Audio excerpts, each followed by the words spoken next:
Light, the BPA king of TV bowling. A value of $250, great prize. Listen to Chris in the morning, you might win it. That's right. Glen Meece starting match number 3 on the left-hand lane, and the patented whip the horse and watch him run shot. Glen Meece just tattooed the headpin into the wall. What a great correction after leaving 2 4-9s on that left-hand lane last game. He comes out and just smokes the pins. Well, that's exactly right, Jennifer. With a 4-9, you are a half a board away or a quarter of a mile per hour away from a strike. Glen Meece picked up on it and made a great reaction. Solid 10 out of Charlie Standish. Of course, we do have him mic'd again this week. Always has something very interesting to say. Yes, he does. Good, I'd say a lot of fun. We had some fun with him the last 2 weeks. He is our king once more, coming into this week number 10. Uh-oh. Oh. like it only hit it flush, right? Safe.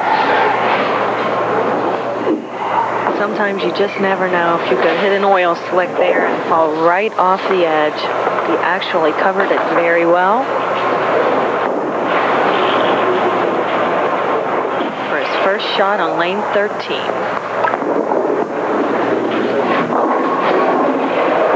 And he gets a strike off the wall, only it wasn't a strike, leaving the 7-pin. Spare up nicely, age 30, averaging 225. Of course, he has been the king 2 times. This is his 3rd try at it. 6th TV appearance, 21 300 games. Wow. Yeah. Been to the well and had a healthy drink on more than one occasion, right? Well, speaking of healthy drinks, the Miller people, manufacturers of some of the finest tasting products on the planet. The Miller people have been awfully good to us, bringing good product into the area. Pepsi, of course, the other one. Fantastic sponsors. We love them. And Jeff Weiler, our 3 majors, and we watched the 4-9 trip out late. Now, that was extremely late. What's the difference between a 4-9 that stands and a 4-9 that goes away? You're about to see it. Keep your eyes on the left-hand side of your screen. The action's going to take place coming off the left-hand wall. Don't take your eyes off the left-hand wall. That's the 2-pin going there now. Wedges into the 4, and the 4 takes out the 9 with a little help from the right-hand side. Glen Meece likes it. 2 frames and 2 strikes for Glen Meece. It's in the area again. Looks good. Yes. Going light. That is his best shot because of the power that he does throw. Absolutely. Okay, a little sigh of relief. He knows he's got all he can handle. Let's listen and see what he has to say to himself.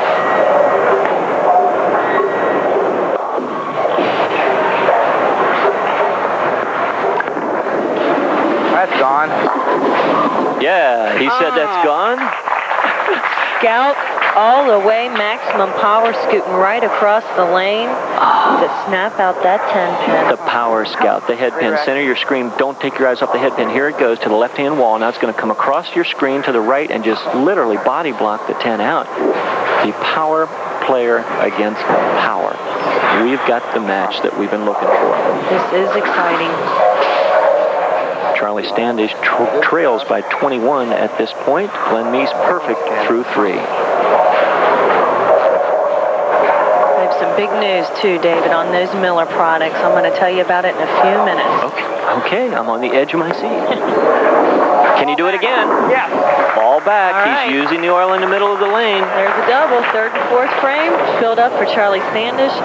Glen working on 3. Look at this great footwork. Great footwork. Watch the ball coming out of his hand right here. Out onto the lane a little bit, but the good, clean, smooth roll. What a great shot. Thanks, guys. Glen Meece, on the other hand, gets the ball further out onto the lane, straps it even harder. The roll is very similar, but the lines that they are playing are very different, Jen.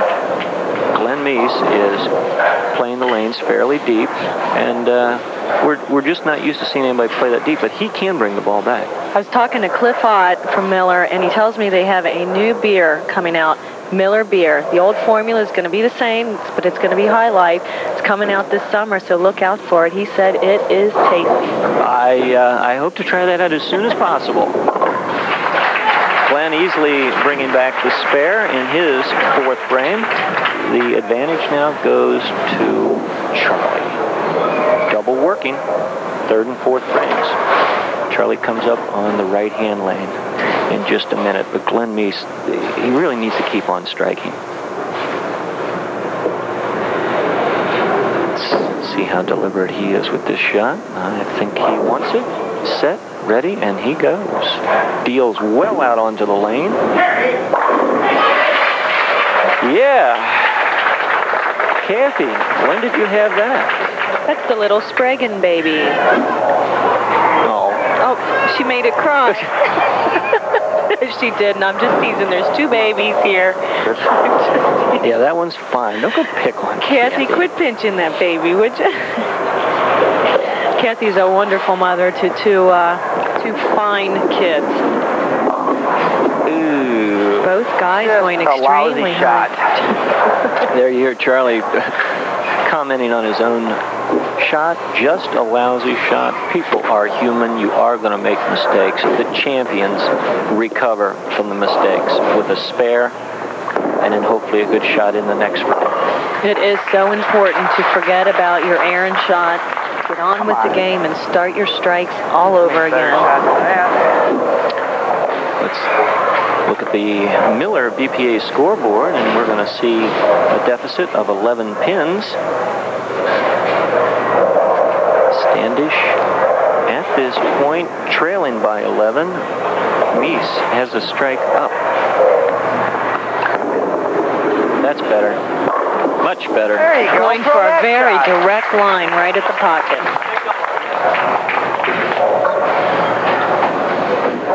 David, Glen Meece, his form reminds me so much of Pete Weber. Let's check out Charlie Standish going firm right down the line here, and then we'll look at Glen Meece. Listen to those, folks. There you go. Throw that shot. Yeah, have a little conversation with yourself. But watch this. Pete Weber, very slow, deliberate feet, very high backswing. Oh, he's getting into the match now. He can smell the money. He can smell the title. And if he wins, he goes on for 2 more weeks. Let's watch Glen Meece. The high backswing. Look how high it is. It's over his head, plants his foot, and it just rips the ball through. It almost goes to the arrows on a fly, fills up the 1-3 pocket. Every pin in the pit doing its job. He moves to the left-hand lane with a double working. Very aggressive right now, concentrating immensely. Hitting his mark, getting the ball to go down the lane, make it a triple right here and put a lot of pressure on.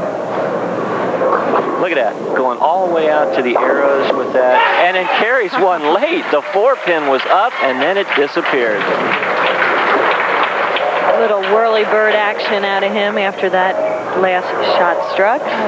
Watch this going out, almost gets to the arrows on a fly, cuts back in, the 1-3 pocket's filled up, it's too deep. That's the 2-pin going to the wall, dealing a blow to the 4-pin. It's out of here. Charlie needs to stay on the strike train.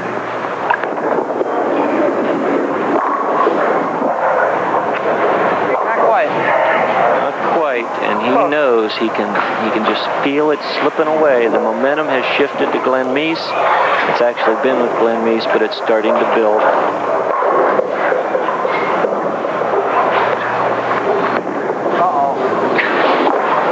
He uh-ohs more than anybody I know and still makes the spare. I have to confess, I do that too a lot. Yeah, okay. Well, last year when you appeared on this show, you had quite a few comments to yourself and to the people with, what was that, a motorboat? A horse. I have a lot of strikes there. Mr. Ed. Now let's listen in again, see if he can talk his way into a strike in the 8th frame. Here it comes. Well, the minute it comes off his hand, he knows. Any of the better bowlers know. Man. And Glen Meece knows that if he continues to strike, he will be our king for week number 10 as he pats rosin on his gripping area there. And you're allowed to do that, Jim. We had somebody write me one time that that's illegal to put something on the ball surface. That's correct. But if you wipe off the ball surface before you throw it, it's fine. Wow. Most human beings would have gotten 6. 3. Maybe that was 3. my shot. Maybe 3. Glenn walks away with a 9 count and a fairly easy spare. Very fortunate to leave the single pin spare. Look how wide this ball goes. Look, it just tries to make it back. It actually connects with the head pin. That's revolutions. If we had one of those fancy telestrators that the big guys have, we'd put a mark out on the lane and show you how far out he's actually throwing the ball. Yeah, just squeaks by. There's Betty Volker, fresh off our 648 series in lead. Now let's see if you can see it this time, folks. Watch how far out on the lane the ball goes before it even hits the wood. It's going to be a good 6, maybe 7 feet before it touches the earth again. Glen Meece sets up on the left-hand lane. It's the 9th frame. He knows to salt it away, he could use a striker here. Got it in. The baby split 310. The problem with elevation, as Glen Meece uses to delay his roll, is that sometimes you get out of the ball a little late. Watch this, folks. Just watch on how far out on the lane it goes before it touches. Right? It's still in the air, still in the air, still in the air. Look at it. Wow. About 8 or 9 inches before the arrows. Great shot on that camera work. More of our crack crew doing a good job, huh? As he fits up the 310 split. Great shot by Glen Meece. This game is still Glen Meece's game to win or lose. Charlie's position is very, very easy to figure out. He's got a strike in the 9th and all 3 in the 10th to put any pressure on Meece. Let's listen in as Charlie talks his way either in or out of this match. He's actually counting his steps. Come on, carry! Very disappointing. Oh, well. I've never heard that before, where he physically counted his first 2. Let's listen to this over. He's actually counting his steps. Come on, carry! I was always taught, Dave, growing up, that when your timing is too fast, that is something that you can do. Physically count your steps to make yourself go slower. Well, while we were watching the replay, you missed him making his spare, but for all intents and purposes, this match is over. Even if he strikes out in the 10th frame, he's going to go in at 217. Glen Meece, without throwing a ball, is at 205. So it's not mathematically over, but he's got to strike here, or it is mathematically over also. Can he do it? He had that left lane figured out. Why can't I throw it earlier, huh? Disappointing, that's for sure. But Charlie, you've given us 3 great weeks of bowling. We thank you.